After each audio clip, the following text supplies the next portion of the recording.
Għat li għandu 75 sena Arbore xorta waħda du kantant enerġetiku li jaf jagħti pjaċir kbir lil kull min imur jisimgħu. Is-Sibt Arbore mistenni jagħti kunċert ta' satejn sħaħ. Dan ser ikun it-tieni kunċert tiegħu f'pajjiżna wara dak ta' 5 snin ilu meta kien saħħa lil kull min mar jisimgħu bil-melodija tad-diska Taljana. Jakkumpanjaw lill-Arbore se jkun hemm orkestra ta' 18 il-mużiċist fosthom l-aqwa 3 mandolinisti fl-Italja. Renzo Arbore huwa magħruf għar repertorju tad-diski naplitani tiegħu. Staqsejni għalfejn iħobb daqstant dan il-ġeneru ta' mużika.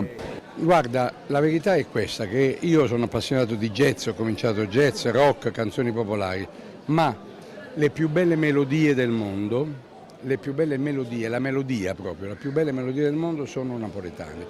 Arbore stqalli wara s-suċċess tal-ewwel kunċert tiegħu issa jrid jagħti spettaklu ħafna akbar minn dak li ta' 5 snin ilu.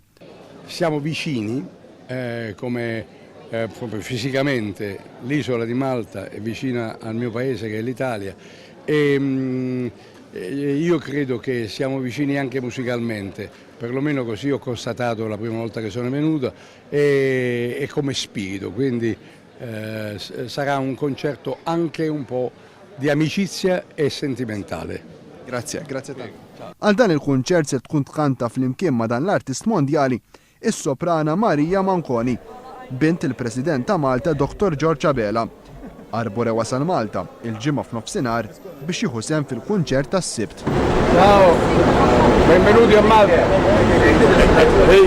Sono di casa.